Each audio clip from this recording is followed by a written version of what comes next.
हो रहे हैं, आँख ही नहीं खोलती है। ऐसी सुंदर बच्ची है, ऐसी मनमोहक है, ऐसे सुंदर हाथ पांव हैं। बच्ची को निहारते मन तृप्त नहीं होता है, लेकिन अंधी सी देख करके मन बहुत व्यथित होता है। नंद जी, यशोदा जी, तो मैं उस समय गोद में था, मैं मैया यूं यूं करने लगा, इशारा किया। अब मेरे इशारे को वो क्या समझे? मैं इशारा कर रहा था कि मुझे उनके पास जाने दो, मुझे उनके पास जाने दो। पर मुझे खुला नहीं छोड़ा, गोद में मुझे लिए लिए यशोदा जी गईं और एक थोड़ी देर के लिए मुझे उतार भी दिया गोदी से। उतारते ही मैं घुटनों से, उसके घुटनों के बल से उसके पास गया, उसका यूं हाथ पकड़ा। हाथ पकड़ते ही उसके नेत्र एकदम खुल गए और वो मुझे निहारती रही और मैं उसको निहारता रहा।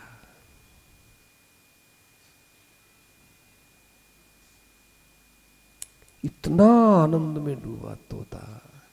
हे प्रभु, ये दृश्य तो कभी हमने कल्पना में भी नहीं सोचा ऐसा हुआ था। ऐसे और भी राधा जी के कई प्रसंग सुनाए। अब वो चली गई और कहा देखो ये सारे प्रसंग तुम राधा जी को सुनाना। अब राधा जी की बातें भगवान सुनाए, वो राधा जी को सुनाए, और राधा जी कृष्ण भगवान की बात कहें, वो कृष्ण भगवान को सुनाए। बड़ा आनंद आता था सुखदेव जी को। सुखदेव जी ने देखा कि अरे ये आनंद तो दुनिया को लूटना चाहिए। कितना आनंद है इसमें, कितना आनंद, कितना आनंद। तो वहां से रवाना हो गए, गोलोक को छोड़ दिया। देखो इस आनंद को छोड़ा उन महात्माओं ने, गोलोक को छोड़ा और सीधे वे वहां से रवाना होकर कैलाश पर्वत पर आए। सुखदेव जी महाराज कैलाश पर्वत पर आए तो वहां भगवान शंकर नेत्र बंद किए हुए पार्वती को संबोधित करते हुए बोलते, पार्वती तुम हमसे अमर विद्या के बारे में पूछती रहती हो, आज हम समाधिस्थ होकर तुमको अमर विद्या का उपदेश दे रहे हैं। पहले देख लो चारों तरफ कि कोई अपने संवाद को अनधिकारी व्यक्ति सुन तो नहीं रहा है। मैं तो नेत्र नहीं खोलूंगा, क्योंकि इस दृष्टि से जब मैं नेत्र खोलता हूं तो कहीं तीसरा नेत्र न खुल जाए। पार्वती ने कहा नहीं प्रभु, यहां कोई नहीं है। सुखदेव जी महाराज ने देखा कि अरे अमृत कथा होगी, संजीवनी कथा होगी, ये दुनिया मर रही है काम में, क्रोध में, लोभ में, असंतोष में, अहंकार में, मोह में। इस आग से बचाएं और ये अमर विद्या हम और इनसे सीख लें। देखा यहां तो प्रतिबंध लगा हुआ है। ज्ञान कभी किसी प्रकार से चोरी से नहीं लिया जाता, ज्ञान तो विनम्रता से लिया जाता है।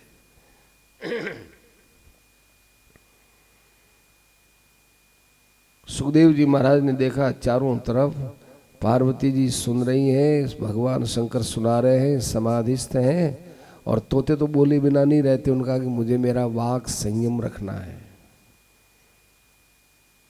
वाक संयम है, संयम है, वाणी का संयम रखा करो। बोलने से पहले सोचना चाहिए कि ऐसी वाणी यदि मुझे कोई सुनाए तो मैं सुन सकता हूं क्या, कि नहीं सुन सकता, तो सुनाओ मत। ऐसी वाणी बोलिए मन का आपा खोए, औरन को शीतल करे आप ही शीतल होए। अपने शब्दों को चुन चुन करके बोलना चाहिए। जैसे सुनार चुन चुन करके आभूषणों के अंदर हीरा मोती वगैरह रखता है, ऐसे चुन चुन करके बोलना चाहिए। भगवान सुखदेव जी महाराज एक मरा हुआ अंडा था, फूटा हुआ, उस अंडे में जाकर चुपचाप बैठ गए। बड़े प्रेम से वो कथा सुनने लगे और उसके बाद जब पार्वती सुनते सुनते हुंकारा, देखो उस कथा में हुंकारा वो देता है जिसके अंदर वो कथा अंदर जाती है। जैसे आप भोजन करते हैं, दूध पीते हैं, तो वो दूध का गुटका अंदर जाता है, तो यहाँ ये मणियाँ यूं गिरते हैं, तो ये तो सूक्ष्म है।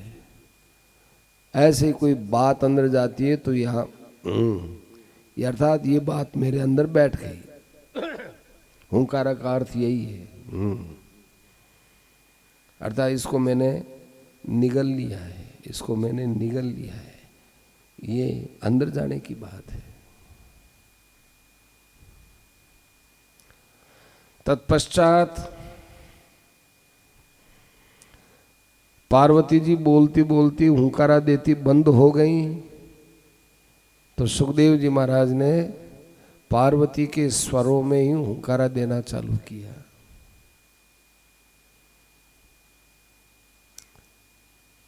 और इधर कथा पूर्ण हो गई। भगवान शंकर तो अपने कथा के अंदर ही रहे, तो कई देर तक डूबे रहे। पार्वती जी भी डूब गई। सुखदेव जी महाराज भी उस कथा के आनंद में मस्त हो गए। सबसे पहले भगवान शंकर ने देखा पार्वती ने कथा कैसे सुनी होगी, ऐसा संकल्प आया, नेत्र खोले, देखा पार्वती तो हम समाधिस्थ है, सोई नहीं है, यूं बैठी है एकदम। आनंद उसके चेहरे पर झर रहा है, बड़ा शांत दिव्य भाव, खूब आनंद में।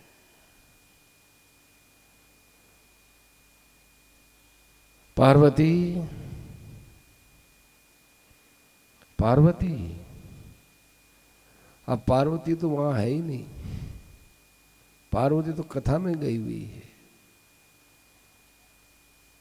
अर्थात वो भाव रूप से कथा में डूबी हुई। देखा ये हुंकारा कौन भरता है, कौन किसने भरा? भगवान शंकर ने थोड़ा सा अपनी दृष्टि में शक्तिपात किया तो पता चला कि एक अंडे के अंदर तोता। अरे तू कौन हो, तुम कौन हो? बिना पूछे कथा कैसे सुनी? प्रश्न का उत्तर दो, नहीं तो मेरे त्रिशूल से तुम भस्म हो जाओगे। कहा कि महाराज मैं राधा पालित कृष्ण पालित सुख हूं, तोता। आपके मुखारविंद से जो अमृत बह रहा था उसका लोभ मुझे बहुत हो गया, इसलिए मैंने ये सुना। नहीं, मुझसे आज्ञा नहीं ली है और इस ज्ञान का तुम दुरुपयोग करोगे, इसलिए मैं तुझे इस त्रिशूल से आज मार देता हूं। सुखदेव ने प्रणाम किया और वो अपने कैलाश पर्वत से और नीचे आए। नर नारायण भगवान के पास व्यास जी का आश्रम था, वहां आ गए। और आश्रम में व्यास जी की पत्नी थी, वो बैठी हुई मुंह खोली थी। क्योंकि आदमी नींद में लेता मुंह खूब खुला रहता है।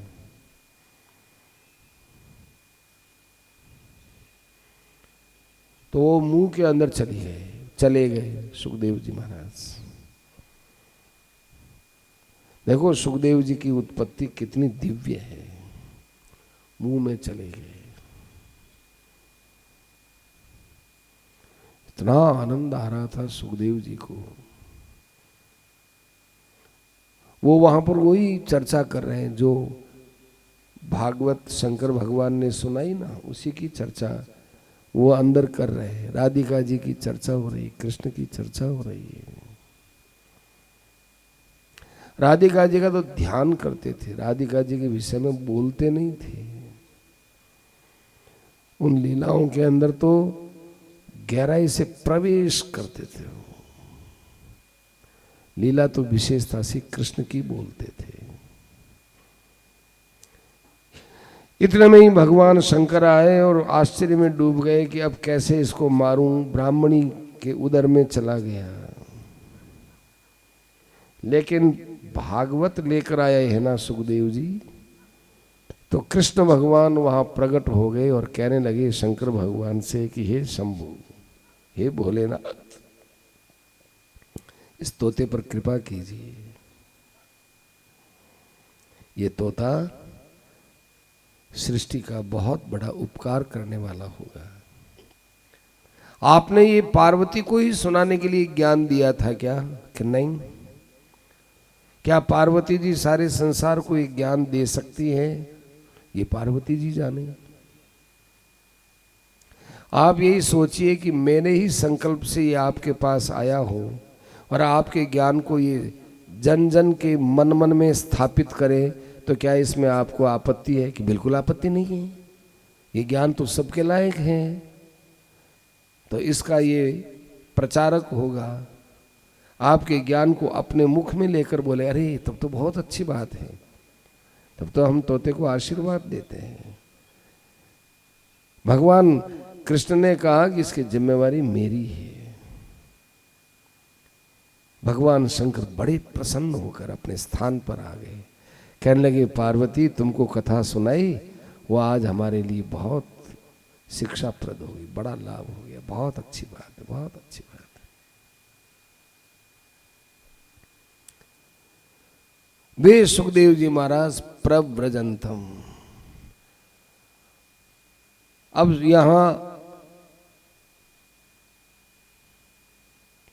12 बरस तक मां के पेट में रहे।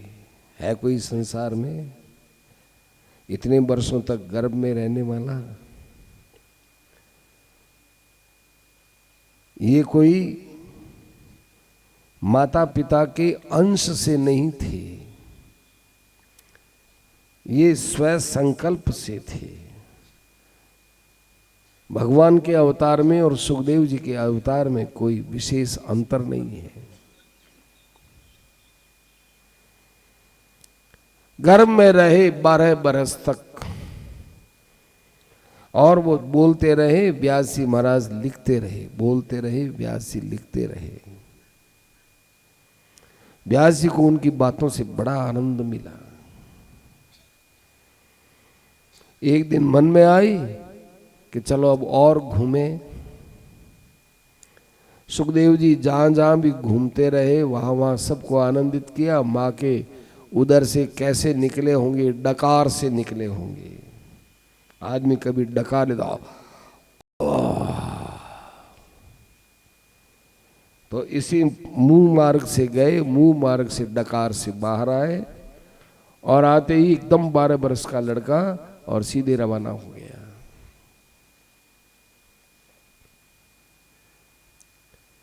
रवाना हो गया, कुछ नहीं बोला, न मां से न बाप से, किसी से कुछ नहीं बोला। पिता ने कहा कि अरे अरे बालक ठहरो तो सही। ये क्यों महाराज? अरे तेरा जनेऊ संस्कार करना है। जनेऊ संस्कार मेरा क्यों? जरूरत नहीं है। संस्कार किसका होता है सज्जनों? जिसमें विकार होता है। जिसमें विकार ही नहीं है, संस्कार की क्या जरूरत है?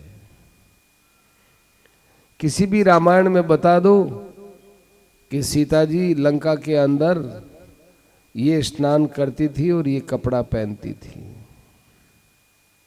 कोई रामायण में बता दो। क्योंकि सीता जी के शरीर में न स्वेद है, न कोई कपड़ों में मलिनता है।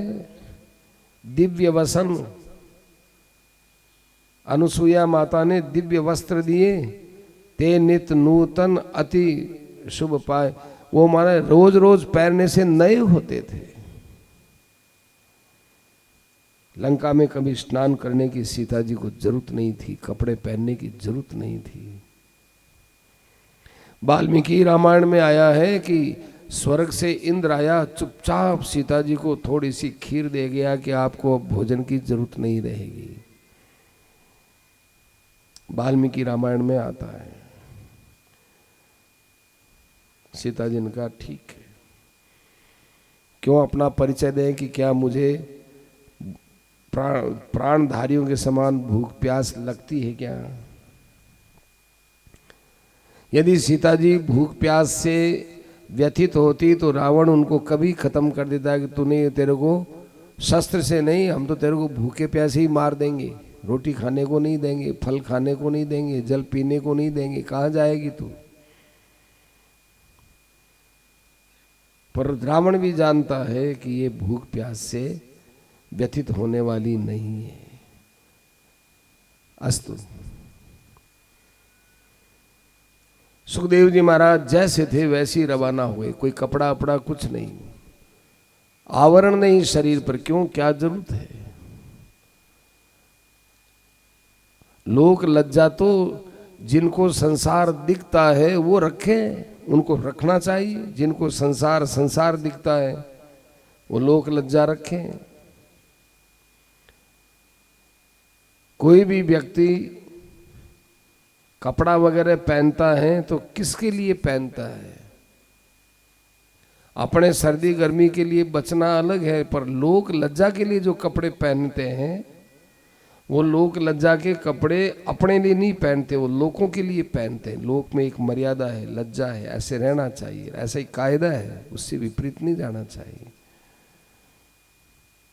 सुखदेव जी महाराज ने कहा लोक नाम की मेरे लिए कोई सत्ता ही नहीं, संसार है ही नहीं मेरे लिए। न माँ है, न बाप है, न कोई बात है, न मेरा जन्म है, न मेरी मृत्यु है। सीधे रवाना हुए।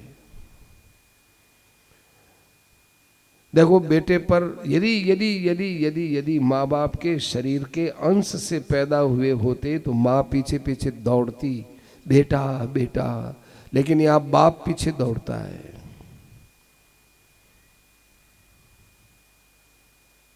सुखदेव जी महाराज ने माँ को प्रणाम किया, न बाप को प्रणाम किया, सीधे रवाना हुए कि मैं तो हूं जैसा हूं, मेरा जन्म नहीं, मेरी मृत्यु नहीं। मेरा विचार आया, थोड़े दिन माँ के पेट में रह गया, फिर थोड़े दिन विचार आया, बाहर आ गया। अनुपेतम जनेऊ वगैरह कुछ नहीं, कोई विकार नहीं तो संस्कार। देखो ये जनेऊ वगैरह संस्कार, षोडश संस्कार हमारे यहाँ होते हैं, वो किस बात के लिए होते हैं कि हमारे जन्म में कई प्रकार की विकृतियां हैं, कई प्रकार के विकार हैं, जन्म जन्मांतर के कर्मों के विकार होते हैं, माता पिता के शरीर के विकार होते हैं, ऐसे कई प्रकार के विकार होते हैं ना। उन विकारों को दूर करने के लिए संस्कार की आवश्यकता होती है। संस्कार की क्या आवश्यकता है? विरह में डूब करके अब ये सुखदेव जी महाराज के पिता व्यास जी दौड़े दौड़े आए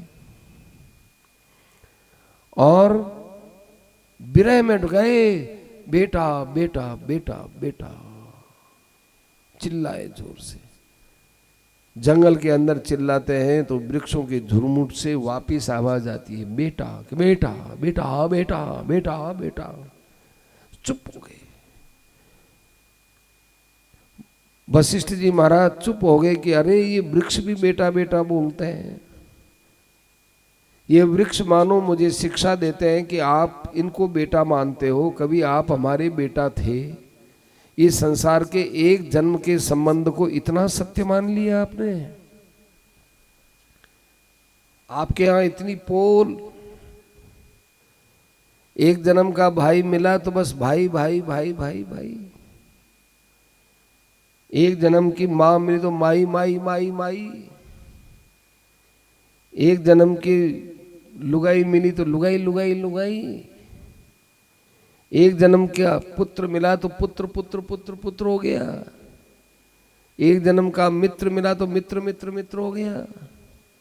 क्या एक जन्म की मिलने वाली बातों के अंदर उलझते हो व्यास जी महाराज। आज ये आपका बेटा है तो कभी आप हमारे बेटा थे, तो कभी आप हमारे बाप बनोगे, तो कभी हम आपके बेटा बनेंगे। तो पिता पुत्र वगैरह जितने जागतिक संबंध हैं तो होते रहते हैं एक दूसरे के, कर्मानुबंधिनी मनुष्य लोके।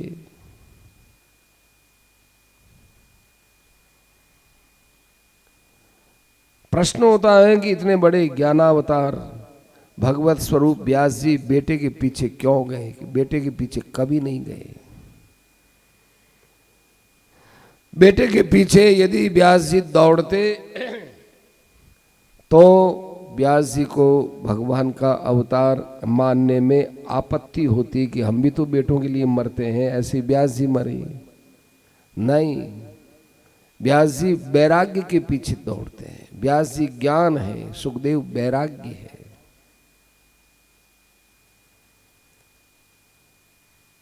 वैराग्य को सभी को सुरक्षित रखना चाहिए। ऐसा कोई मनुष्य नहीं, कोई प्राणी नहीं जिसको वैराग्य न होता हो। आप हर आदमी के साथ हरदम नहीं रह सकते, माँ के साथ हरदम नहीं रह सकते, बाप के साथ नहीं रह सकते, मित्र के साथ नहीं रह सकते, परिवार के साथ नहीं रह सकते, स्त्री के साथ नहीं रह सकते, धन के साथ नहीं रह सकते, मकान में नहीं रह सकते, कहीं भी किसी के साथ हर समय नहीं रह सकते। तो वैराग्य होता ही है ना।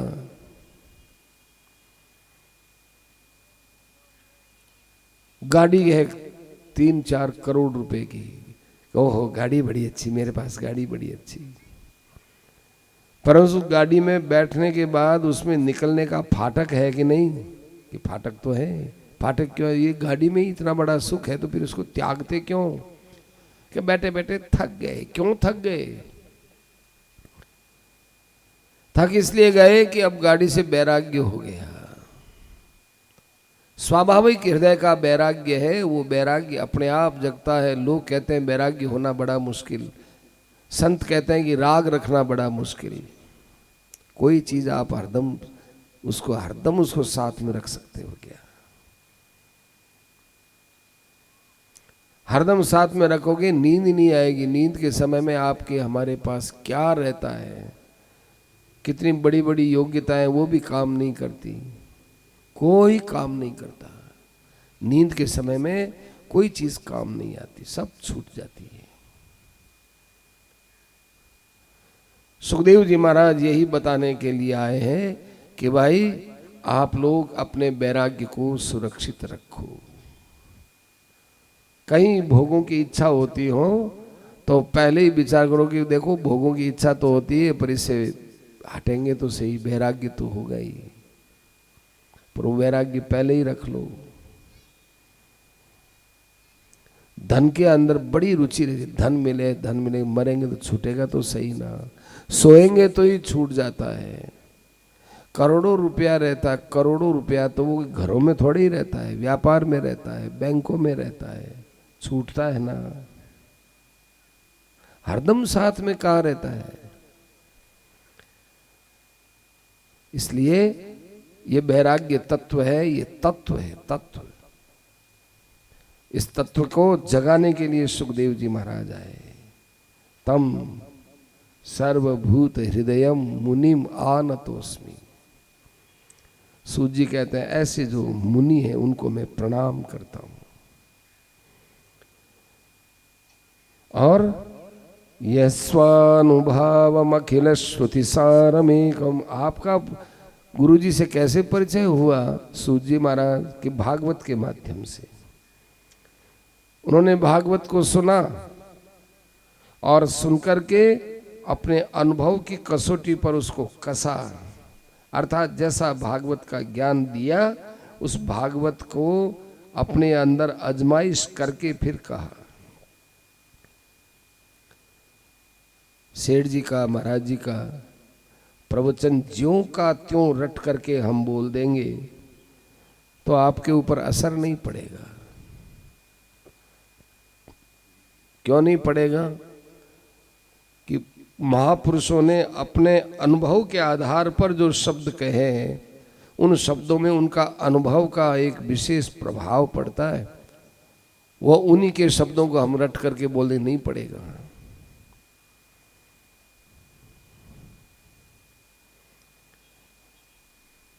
किसी हालत में नहीं पड़ेगा। महाराज जी की कैसेट सुनते हैं, उसका असर पड़ता है, और हम रट करके बोल देंगे वही बात, नहीं पड़ेगा। क्यों? हमारे पास अनुभव नहीं, शक्ति नहीं है। सत्पुरुषों के पास वो शक्ति है। सारे शास्त्रों का सार का है। तुमने पहला प्रश्न यही तो कहा था ना कि सारे शास्त्रों का सार क्या है? तो अखिल श्रुति सारम, ये अखिल श्रुति सार है। तुमने ये पूछा ना कि मनुष्य का निश्चित कल्याण कैसे होता है, तो अध्यात्म दीपम अतितितीर्षताम तमोंधम, ये जो भागवत है, ये सुनने के बाद निश्चित कल्याणकारी होता है। अतितितीर्षताम तमोंधम, संसार रूपी तमोगुण रूपी सागर से पार होने के लिए ये बड़ा भारी नौका का काम करता है। ये अखिल श्रुति सारम और अध्यात्म दीपम, ये अध्यात्म का दीपक है। संसारिणाम करुण या आह पुराण गुह्यम, और लोगों के कल्याण के लिए भागवत कही है। ये आपके इस प्रश्न का उत्तर भी आ गया कि देवकी और वसुदेव के यहाँ क्या समझ के अवतार लिया, कि ये समझ के अवतार लिया करुणा से लोगों का कल्याण हो, ये करुणा की भावना से अवतार लिया। देखो वो तो बोलते जाएंगे, उत्तर तो अपने को लेना है। ये तो बोलते जाएंगे, अपने को उत्तर का चयन करना है। ऐसे व्यास नंदन सुखदेव जी महाराज को मैं प्रणाम करता हूँ। नारायणं नमस्कृत्य नरं चैव नरोत्तमं, देवीं सरस्वतीं व्यासं ततो जयमुदीरयेत्। भगवान नारायण को, भगवान नर को नमस्कार करके, प्रणाम करके, सरस्वती देवी को प्रणाम करके, व्यास जी महाराज को प्रणाम करके, सबके हृदय में आदर को प्राप्त होने वाले भागवत महापुराण को मैं प्रणाम करता हूँ।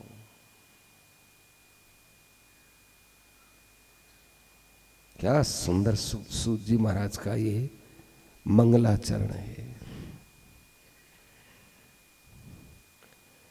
सूत जी महाराज कहते हैं कि आपने बहुत अच्छा प्रश्न किया।